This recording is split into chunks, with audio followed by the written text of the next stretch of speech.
Hello, my name is Cage, and in this video I will be talking about things I've been doing for the past 2 years. I started learning about web development after I quit my college. The reason for quitting my college are many, but the major ones are it was not a good college and my financial situation was not good. So I had no choice but to quit my college. Also, that's when my dad died.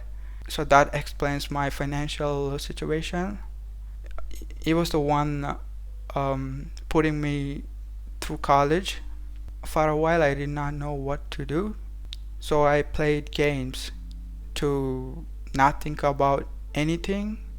I just didn't want to think about anything.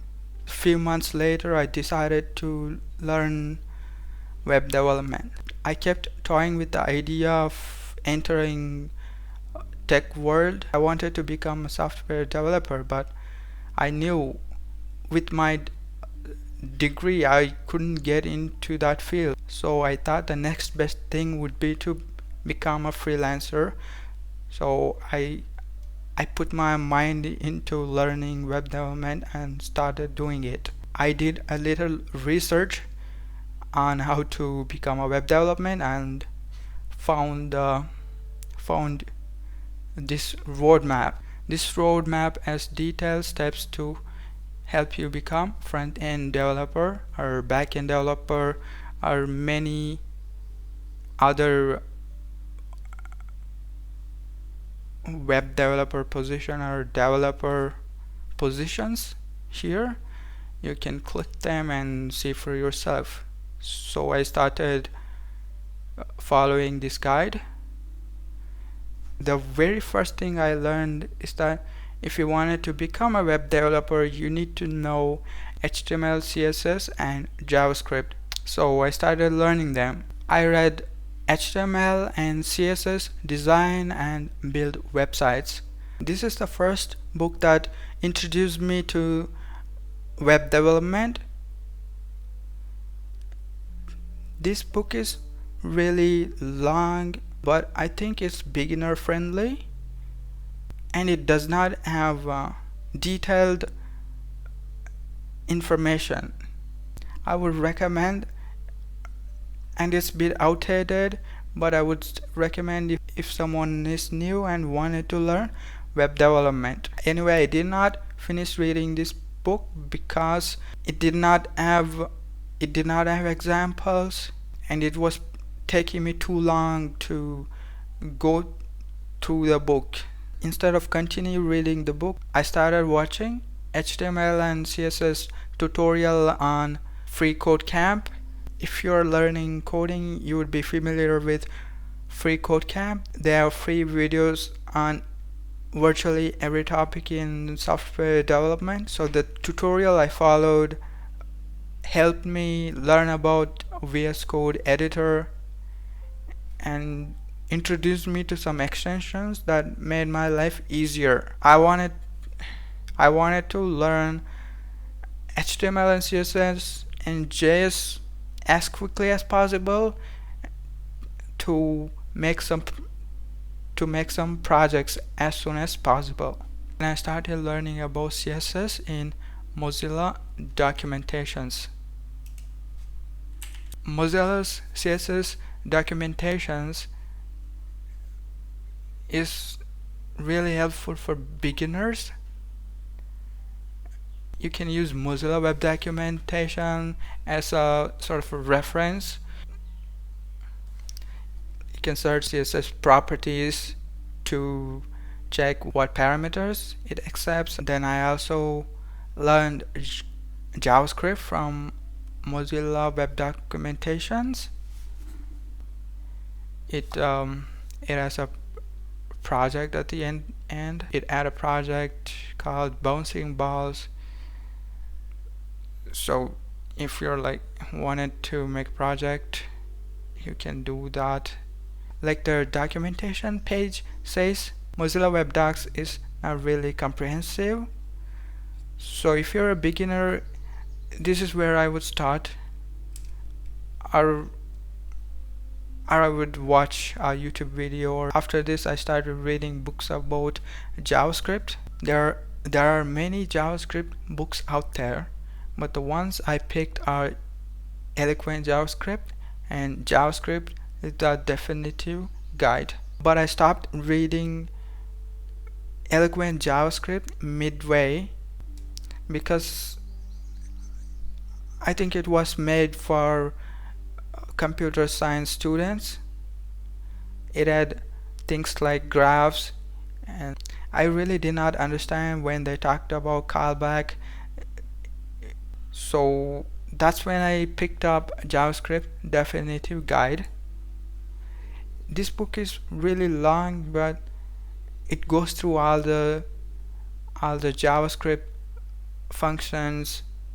So if you really wanted to learn everything that you need to know about JavaScript, I would pick this book. But JavaScript releases new specs every few years. So if you really wanted to learn more about new things, I mean, it does not really cover everything. It covered what it covered. I guess it covered things that were that existed at the time of the release, I guess. This book does not have projects. I think this is more like a reference book. Then I picked a book about CSS this time because Mozilla documentations and tutorials did not really go through all the properties and elements, so I wanted to learn more about them. I wanted to know what else is there. So the book is called the Book of CSS 3, a developer's guide to the future of web design. This book is very comprehensive and you can use it as a CSS reference. It goes through all the CSS 3 specification. At this point I had a basic understanding of HTML and I had a good grasp of CSS, and I knew modern JavaScript. So I started doing some projects.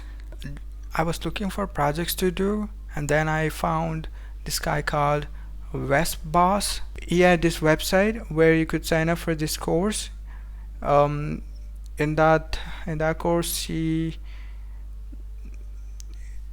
had 30 projects that he would teach, and we had to complete them in 30 days, kind of like a challenge. He also gave us the code. These are the projects that I completed.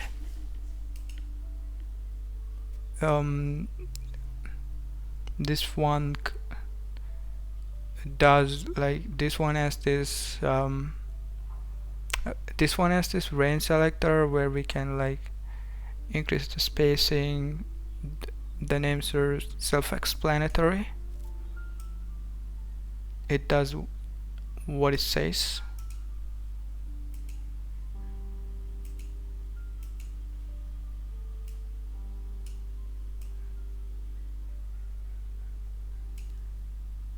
And the next one is a video player.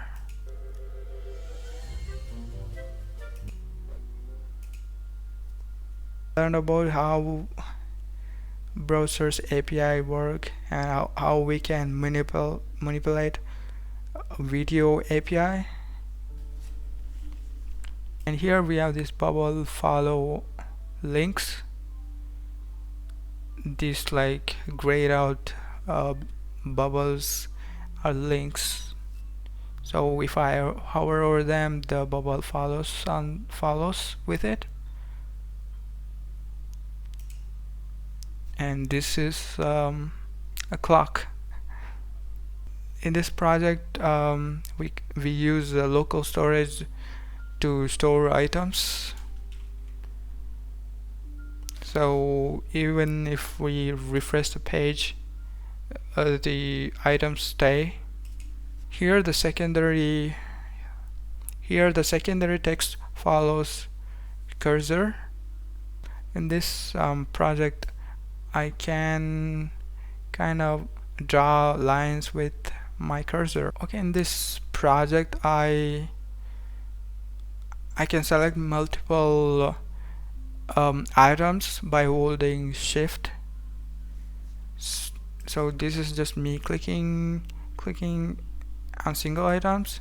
So if I wanted to select these 4 items, I could click on the first one and shift click on the last item, so it selects the items between them. This project kind of like search function where you could search for city or state.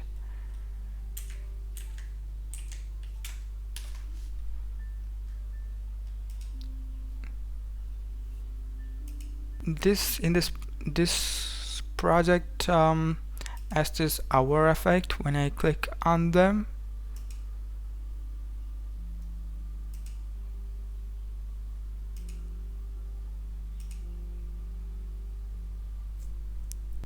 In this project, the images fade in from the sides when I scroll.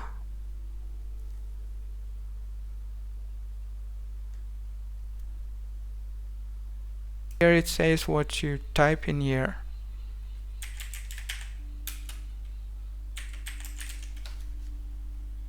Hello world. And you can choose the accents from this on top. Hello world. Hello world. Hello world. You can also increase the rate or pitch. Hello world. Hello world. Hello world. And finally, this is something I did on my own. This is based on Wordle game. The goal of this game is to guess the word, and it also has this effect where it kind of flips.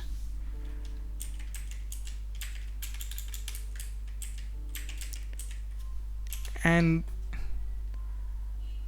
if the letter in the word you typed is in the same position as the word you were supposed to guess, or in the different position in the word you were supposed to guess, depending on the position, you either get gray color or orange and green.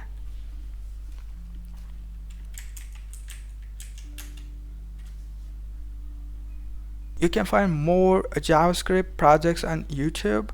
Since I wanted to complete 15 projects and I managed to complete 30, so I did not want to make more JavaScript projects. So then I moved on to learning React. I started watching a React video on Free Code Camp, and then I started learning React modern patterns for developing React apps. This is a bit outdated book.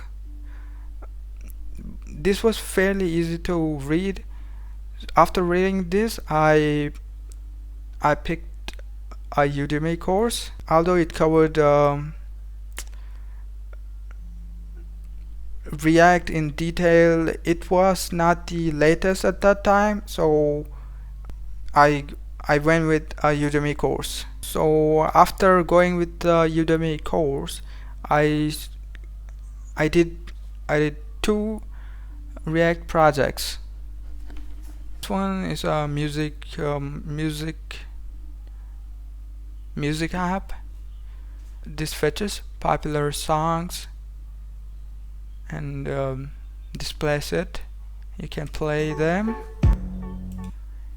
and you can go to the next song. You can go to the next song,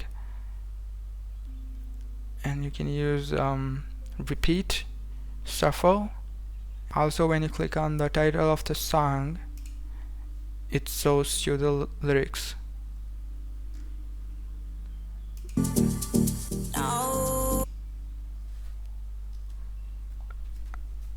Also, it does not really fetch the full song. It fetches the preview of the song. and this is another website that I built using React.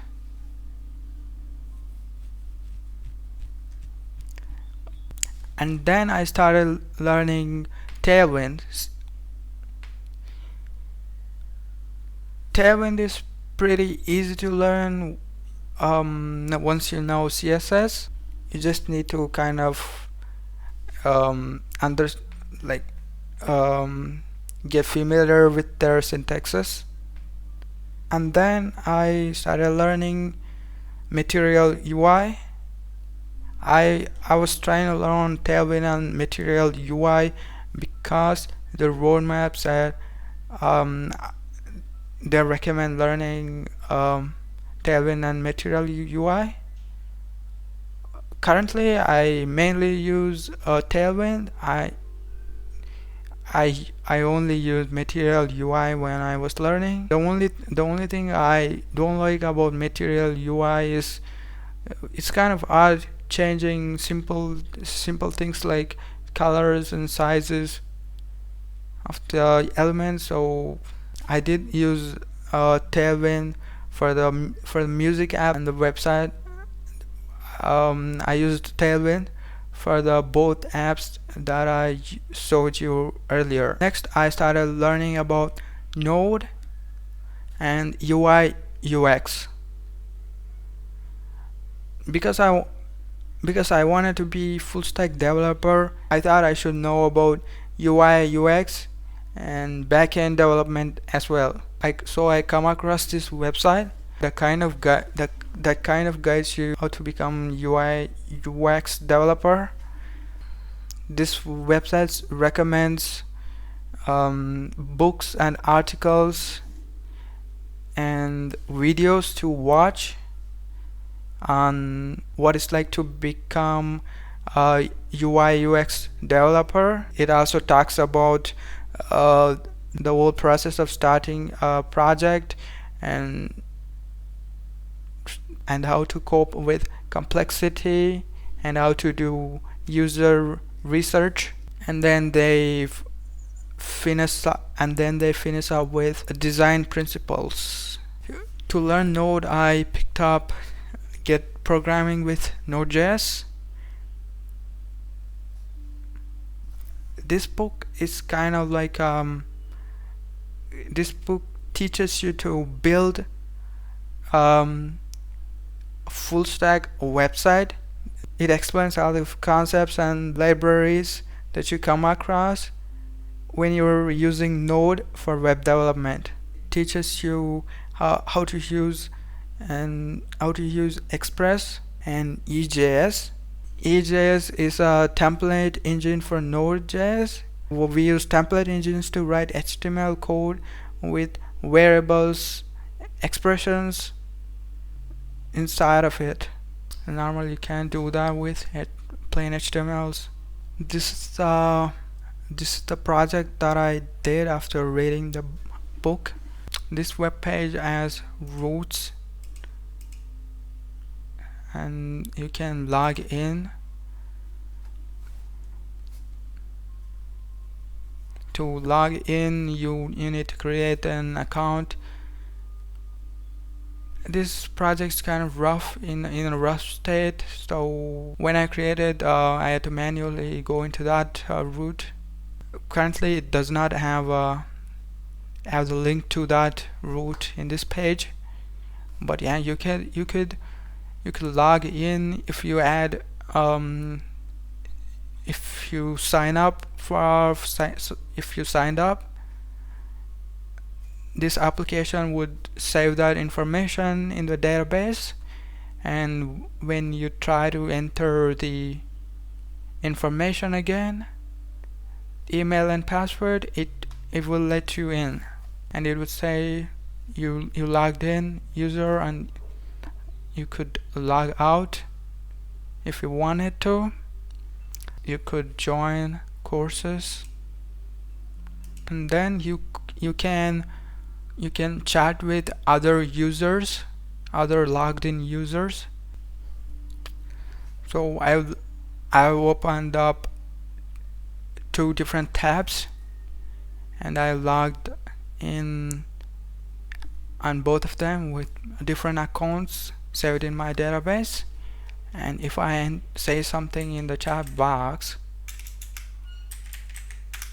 it will appear. It should appear on both sides.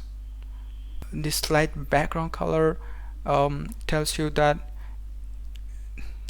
that's you sending the message. The user interface sucks, I know that. So after reading this book, I was like confused. If we are using Express, how the hell am I supposed to use React? So then came across Next.js that lets you use React. You can use Next.js to development full stack applications. So I started reading their documentations, and I did 2 projects. I completed this website by watching a guy on YouTube from a channel called Code with Antonio. This lets you search houses that are available on our database. So let's see.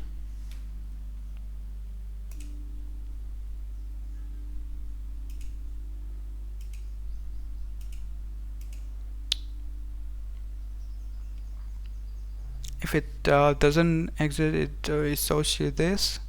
If it exists, it kind of shows you like this.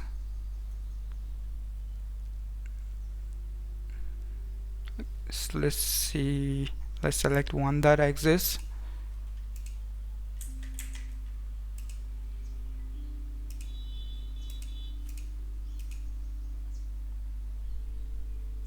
So these are the ones that exist in our database.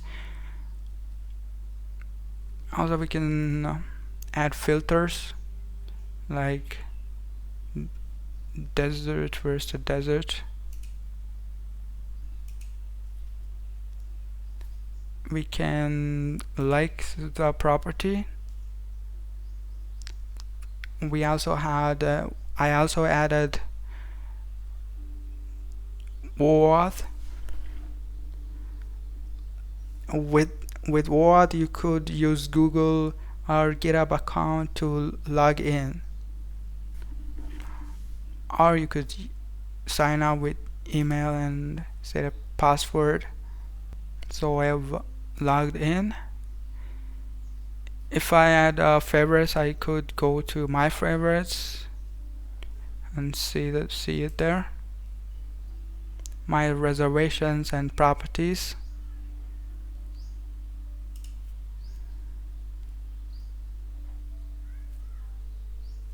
And you can also delete properties, and if you're logged in, you could create a property in our databases. So you can pick a category and then location and some basics about our place. And lastly, you need to upload the photo of your place. After you click next, all this detail will be sent to the database and it will be saved. Anybody can search your place and reserve it. And then the next project that I did is a Netflix clone. Although this one is not finished, because when I was watching the tutorial, it was kind of outdated, and Nextjs and major changes. I had a lot of bugs following the tutorial, so I dropped this one and continued working on Airbnb clone that I just showed you earlier. Anyway, this is what I did, in the past 2 years. I know you could have learned this in a year, but did, I wasn't just learning web development in all those years. I was also playing games. I was addicted to games and I wasted so many months playing games. I wasn't really productive. I would leave all the links to the websites that I mentioned and the books that I used. Anyway, thanks for watching. Leave a like and subscribe to my channel.